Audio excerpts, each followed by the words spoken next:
കുറച്ച് നാളായല്ലോ നീയും മാമനും കുളിസീൻ കാണണം എന്ന് പറയുന്നത്.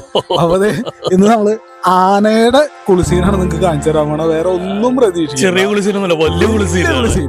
അത് ഫുൾ നേക്കഡ്. അപ്പൊ ഇന്നത്തെ കറക്കം എന്ന് പറയുന്ന ഒരു ചെറിയൊരു കാട്, അത് ഫാമിലിയായിട്ടൊക്കെ എന്റർടൈൻ ചെയ്യാൻ പറ്റിയ ഒരു കുഞ്ഞൊരു കാട്ടിലേക്കാണ് പോകുന്നത്. അഭയാരണ്യം, കപ്രിക്കാട് അഭയാരണ്യത്തിലേക്കാണ് നമ്മൾ പോകുന്നത്. അപ്പോൾ വീഡിയോയിലേക്ക് കിടക്കാം. കയറി വരുമ്പോൾ തന്നെ ആദ്യത്തെ ആശ്വാസം വലിയൊരു പാർക്കിംഗ് ആണ് കേട്ടോ.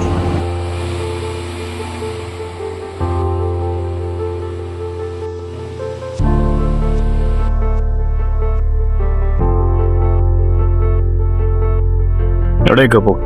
നമ്മളിപ്പോ കോടനാട് കപ്രിക്കാടുള്ള അഭയാരണ്യം. ഓക്കെ, എന്നാ സെറ്റപ്പോടെ? സെറ്റപ്പ് ഇവിടെ കാണാൻ കുറേ ഉണ്ടെന്നൊക്കെ പറഞ്ഞു. ആനയും മാനും അങ്ങനെയൊക്കെ കുറച്ച് ആനകൾ ഒന്ന് കാണാൻ വഴിയ വിശേഷം കണ്ടറിയാം. എത്ര ടിക്കറ്റ് ചാർജ്? ടിക്കറ്റ് ചാർജ് മുതിർന്നവർക്ക് 70 രൂപ. 70 രൂപ. പാർക്കിംഗ്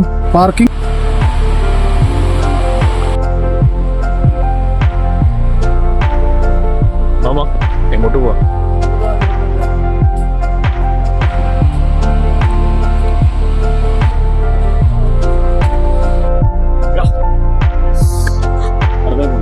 നമ്മള് എലിഫന്റ് ക്യാമ്പിലേക്കാണ് പോകുന്നത്. ഇവിടെ നിന്ന് റൈറ്റിലേക്ക് 400 മീറ്റർ നിന്ന് കഴിഞ്ഞാൽ നമ്മുടെ കാടിന്റെ അകത്ത് നിന്ന് പിടിച്ചോന്ന് ഒറിജിനൽ ആനേനെ കാണാം. അതായത് ചങ്ങലക്കിലക്കൊന്നും നെറ്റിപ്പട്ടില്ല, അത് ആനേനെ കാണാം. കണ്ടിട്ട് പറയാം.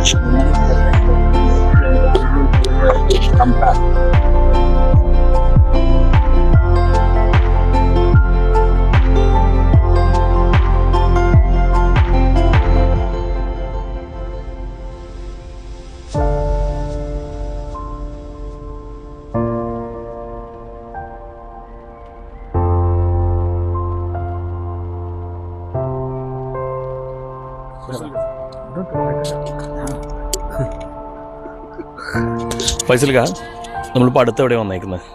കുറച്ച് നാളായല്ലോ നീയും മാമനും കുളിസീൻ കാണണം എന്ന് പറയുന്നത്. അപ്പൊ ഇന്ന് നമ്മള് ആനയുടെ കുളിസീനാണ് നിങ്ങൾക്ക് കാണിച്ചു തരാൻ വേണം. വേറെ ഒന്നും പ്രതീക്ഷിക്കും. ചെറിയ കുളിസീനൊന്നുമല്ല, വലിയ കുളിസീൻ. അത് ഫുൾ നേക്കഡ്. പക്ഷെ വേറെ സീനുണ്ട്, ഫുൾ നേക്കഡ് കുളിസീൻ. പക്ഷെ സീൻ എന്ന് പറഞ്ഞാൽ 9:30 to 10:30, 3:30 to 4:30 മാത്രമേ കുളിസീനുള്ളൂ. പുള്ളിയോട് ചോദിച്ച പുള്ളി പറയുന്ന ഇങ്ങനെ ചെളി ക്ലീൻ ചെയ്യണം, എന്നിട്ട് ആന ഇറക്കുള്ളൂ, ഇപ്പൊ ഇറക്കില്ലെന്ന് പറയുന്നത്. അപ്പൊ കുളിസീൻ എങ്ങാനും പോയി കിട്ടി. നിനക്കല്ലെങ്കിലും വിധിയില്ല കൃഷ്ണ. ചേട്ടാ പേരെന്താണ് ചേട്ടാ? ശിവജി. ഓക്കെ, എത്ര ആന ഉണ്ട് ഇവിടെ? 7 ആന. ഓക്കെ, ഇവിടെ എന്തൊക്കെ ഈ അഭയാരണ്യത്തിലെ പ്രത്യേകതകൾ നമുക്ക് കാണാനുള്ളത്? മാൻ, ബ്ലാവ്, ഈ പുഴയോരം, പിന്നെ കുട്ടികളുടെ ഊഞ്ഞാല് പാർക്ക്. ഓക്കെ, അതുപോലെ ഈ ആന കുളിക്കുന്നത് സുഹൃത്ത് വെച്ചതാണ് നിർത്തി വെച്ചിരിക്കുകയാണ്. അവിടെ കുളിപ്പിക്കണം. അവിടെ തന്നെ കുളിപ്പിക്കും. ഇവിടെ ചെളി കയറിയിരിക്കുന്നത് കാണേണ്ട ഒരു കാഴ്ച തന്നെയാണ്. എല്ലാം ആണുങ്ങളാണ്. 3 ആണും 3 പെണ്ണുങ്ങൾ, ബാക്കി 4 പെണ്ണുങ്ങൾ. കുട്ടിയാനകളുണ്ടോ? കുട്ടിയാന്ന് പറഞ്ഞാൽ 19 വയസ്സ്, 20 വയസ്സ്, 21 വയസ്സുകളുണ്ട്. ഇവിടെയൊക്കെ ഇങ്ങനെ ഫെൻസിങ് കാണുന്നുണ്ട്.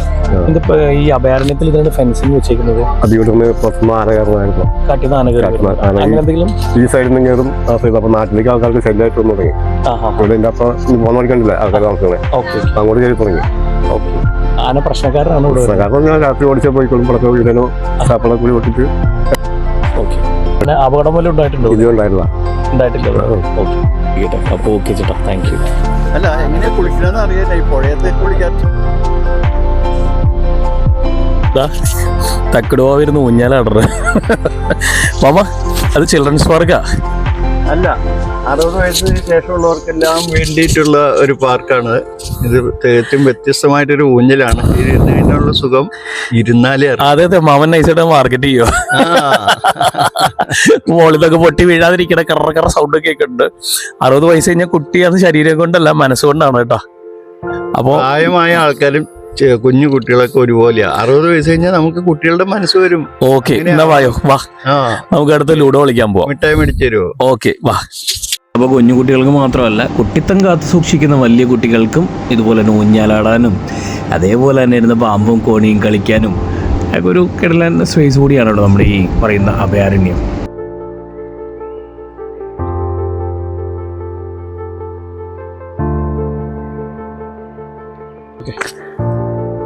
അപ്പോൾ ഏർമാടത്തിലേക്ക് ഒന്ന് കയറിയിട്ട് ഇറങ്ങാം അല്ലേ?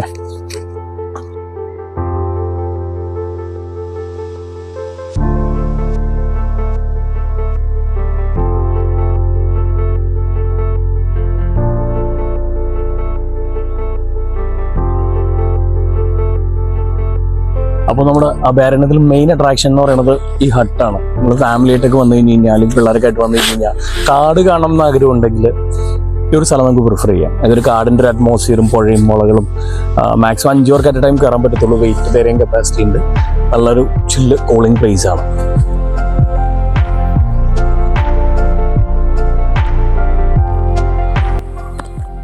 സംഭവം കിട്ടുന്നതാട്ടാ. മുകളിൽ കയറിയിട്ടുള്ള കാഴ്ച ഈ വേർട്ടിക്കൽ ഫിയർ ഉള്ളവർക്ക് പറ്റിയ പരിപാടിയില്ല, പേടിയാവും ചുറ്റും കാണുമ്പോൾ. പക്ഷെ പച്ചപ്പും ഹരിതാപവും വളരെ വൈബാ മുകളിൽ കയറി കഴിഞ്ഞാൽ. പിള്ളേരൊക്കെ ആണെങ്കിൽ നമുക്ക് സേഫായിട്ട് കയറി ജസ്റ്റ് ചുറ്റുമൊക്കെ ഇവിടെ ഒരു ഫെൻസിങ് പോലെ ചെയ്തിട്ടുണ്ട്. അതുകൊണ്ട് തന്നെ താഴത്തേക്കൊന്നും വീഴത്തില്ല, സേഫായിട്ട് നമുക്ക് കയറി നിൽക്കാൻ ഒരു സ്ഥലം കൂടിയാണ്. ഇവിടെ നിങ്ങളൊരു വൈൽഡ് ലൈഫ് ഒക്കെ പോയി കാണാനൊക്കെ ആഗ്രഹം, ഞങ്ങൾ ട്രക്കിംഗ് വീഡിയോ ഒക്കെ കാണുമ്പോൾ ഒരു ആഗ്രഹമൊക്കെ ഉണ്ടാവുമല്ലോ, ഇങ്ങനെ ട്രക്കിങ്ങിന് പോകണം, ഫാമിലി ആയിട്ട് പക്ഷെ പോകണമെന്നുണ്ടായിരിക്കും. കുട്ടികൾ പല സ്ഥലത്തും കൊണ്ടുപോകാൻ പറ്റത്തില്ല. കാരണം ഇപ്പോൾ നമ്മൾ ചിമ്മിനിയിൽ കഴിഞ്ഞ ദിവസം പോയപ്പോൾ അവിടുത്തെ നമ്മുടെ വാച്ചർ കുഞ്ഞുമോളിച്ചൂരുണ്ടായിരുന്നു. അവിടെ കടുവയുടെ ഇത് പ്രശ്നമുണ്ട്, പ്രസൻസ് ഉണ്ട്, കരടിയുടെ പ്രസൻസ് ഉണ്ട്. ഇതൊക്കെ കുട്ടികൾക്ക് റിസ്ക് ഉണ്ട്, നമ്മുടെ ഫാമിലിക്ക് റിസ്ക് ഉള്ള കാര്യങ്ങളാണ്. അപ്പോൾ എന്നാൽ കാട്ടിൽ പോകാൻ ആഗ്രഹം ഉണ്ടാവും. അപ്പം അങ്ങനെ ചൂസ് ചെയ്യാൻ പറ്റിയൊരു സ്ഥലമാണ് അഭയാരണ്യം എന്ന് പറയുന്നത്. ഒരു നോർമൽ പാർക്ക്, അതിലുപരി വലിയ എക്സ്പെക്ടേഷൻസ് ഒന്നും വേണ്ട. ബട്ട് കുറച്ച് വൈൽഡ് ആനിമൽസിനെ കാണാം, കുറച്ച് മാനും കുറച്ച് മ്ലാവും ആനയും ഒക്കെ നമുക്ക് കാണാം ഇവിടെ. ഇതാണ് ഇവിടുത്തെ ഒരു പ്രത്യേകത എന്ന് പറയുന്നത്. ഒരാൾക്ക് 70 രൂപ അല്ലേ, 70 രൂപ നമുക്ക് ചാർജോട് വാങ്ങിക്കുന്നത്. ഫാമിലിയായിട്ട് സേഫായിട്ട് വരാൻ ഒരു ഹട്ടും കാര്യങ്ങളൊക്കെ ഉണ്ട്, പുഴയോരൊക്കെ ആയതുകൊണ്ട് അതിൻ്റെ ഒരു അറ്റ്മോസ്ഫിയറും കാര്യങ്ങളൊക്കെ നമുക്ക് നന്നായിട്ട് എൻജോയ് ചെയ്യാൻ പറ്റിയൊരു സ്ഥലം കൂടിയാണ്. നമ്മുടെ കോടനാട് കപ്രിക്കാടാണ് നമ്മുടെ ഈ ലൊക്കേഷൻ വരുന്നത്. നടന്ന് സെറ്റൊക്കെയായിട്ടൊക്കെ വന്നു കഴിയുമ്പോൾ മറ്റേ മുകളിലൊക്കെ കയറി വന്നു കഴിയുമ്പോഴേക്കും ചായ കുടിക്കാനും സെറ്റപ്പൊക്കെ ഉണ്ട് കേട്ടോ. പെരിയാർ കഫേ എന്നൊക്കെ പറഞ്ഞിട്ട് അത്തിങ്ങോട്ട് ചായയും സെറ്റപ്പൊക്കെ അവൈലബിൾ ആണ്. അപ്പോൾ ചായ കുടിക്കാം.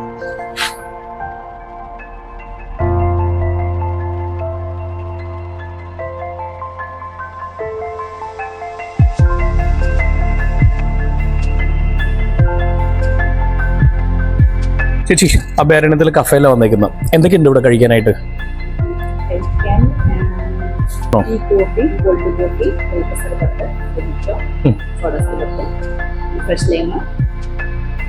ഓക്കെ, അതായത് പുറത്തോട്ട് നല്ല സാധനം ഇട്ട്. പിന്നെ കഴിക്കാൻ എന്തുള്ളത്? കഴിക്കലാണല്ലോ നമ്മുടെ മെയിൻ. സ്നാക്സ് ഐറ്റംസ് ആണ്. Okay, chicken momos, nuggets. Okay, അപ്പൊ എന്തായാലും ചായയൊക്കെ സംഭവം അടിപൊളിയായിരുന്നു. ഞാൻ ചായ കുടിച്ചു, സ്നാക്സ് കഴിച്ചു, അതുപോലെ തന്നെ കേക്ക് കഴിച്ചു. അടിപൊളിയായിരുന്നു കേട്ടോ. ഓക്കെ, അപ്പൊ താങ്ക് യു.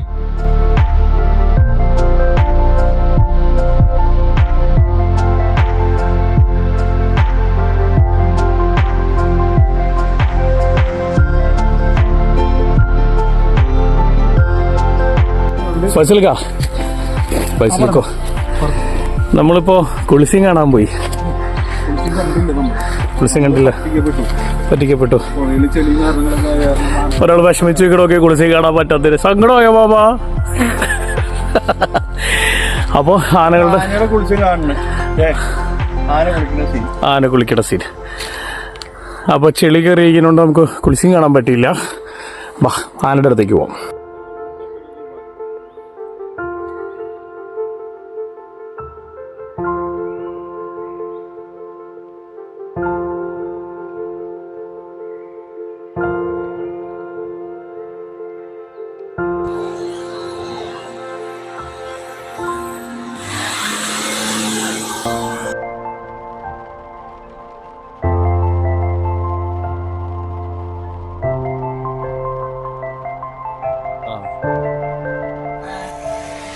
പേരെന്തുണ്ട്? എൻ്റെ പേര് രാധാകൃഷ്ണൻ. ഈ പീലാണ്ടി ചന്ദ്രു എന്ന് പേര് വരാൻ കാരണം ചന്ദ്രു എന്നാണ് എഴുതി വെച്ചേക്കുന്നത്. 49കാരൻ ചന്ദ്രശേഖരൻ എന്നാണ് ഇവിടുത്തെ പേര്. ഓക്കെ, അപ്പൊ ചന്ദ്രു എന്ന് സ്നേഹത്തോടെ വിളിക്കുന്നതാണ്. ചന്ദ്രു സ്നേഹത്തോടെ വിളിക്കുന്നത്. ഓക്കെ, അപ്പൊ പീലാണ്ടി ചന്ദ്രു എന്ന് വിളിക്കാൻ കാരണം അത് ആദിവാസികൾ കേസ് പറഞ്ഞ് നേടിയ പേരാ. ഓ, അവർ വിളിച്ചുകൊണ്ടിരുന്ന പേരാണ് പീലാണ്ടി. ഓക്കെ, എന്താ അങ്ങനെ പേര് വരാൻ കാരണം? അവര് വിളവൊക്കെ നശിപ്പിച്ച് കഴിയുമ്പോ പിറ്റേ കൊല്ലം അതിന്റെ 4 ഇരട്ടി വിളവുണ്ടാവുന്ന പറയണേ. ഒരു വിശ്വാസം ഉണ്ടാവും, ഒരു വിശ്വാസമാണ്. അവരൊരു ദൈവമാതിരി അങ്ങനെയൊക്കെ ആരാധിച്ചിരുന്നു, കണ്ടിരുന്നത് ദൈവത്തിന്റെ ഭാഗമായിട്ട് കണ്ടിരുന്നത്. അവരിവിടെ പഴവർഗ്ഗങ്ങളൊക്കെ ആയിട്ട് വന്നിട്ടുണ്ടായിരുന്നു, ഒരു വണ്ടി നിറച്ചാൽ. അതായത് ഇവൻ വിളവ് എടുത്തു കഴിഞ്ഞാൽ, വിളവ് നശിപ്പിച്ചു കഴിഞ്ഞാൽ അടുത്ത തവണ ഇരട്ടി. അപ്പൊ അങ്ങനെ ഈ പീലാണ്ടി എന്ന് പറഞ്ഞ പേരെന്താണ്? പീലാണ്ടി എന്ന് പറഞ്ഞ പേര് അവിടെ ഈ ആദിവാസികളുടെ ഒരു പേരാണ്. അവരൊരു ദൈവത്തിന്റെ പോലെ ഒരു പേരിട്ടേക്കുന്നത്. അങ്ങനെയാണ് പീലാണ്ടി ചന്ദ്രു ആയത് ആള്. അങ്ങനെയാണ് കേസ് പറഞ്ഞ് പീലാണ്ടി ചന്ദ്രു ആയത്. ഓക്കെ, താങ്ക് യു കേട്ടോ. ഇവിടെയുള്ള മൃഗങ്ങളൊക്കെ ഒരിക്കൽ കാട്ടിൽ ഉപേക്ഷിക്കപ്പെട്ടതോ ഇല്ലെങ്കിൽ എന്തെങ്കിലും ഡിസേബിലിറ്റി ഉള്ള ആനിമൽസ് ആണ്.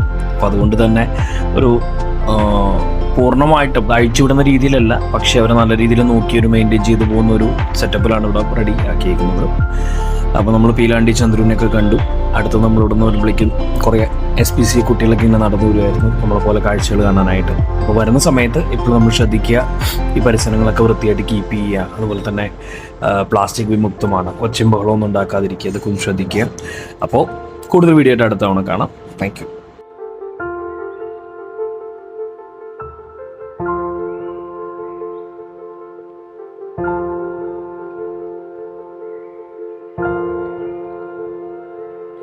അതിൻ്റെ തൊട്ട് പ്രവാസി നല്ല ചോറും നല്ല എന്താ പറയുക ബീറ്റ്റൂട്ടും അവിയലും അച്ചാറും പപ്പടമൊക്കെ ആയിട്ട് പോരാ മോരേറിയും സാമ്പാറൊക്കെ ഉണ്ട്. കിട്ടലൻ്റെ ഊണും കാച്ചി.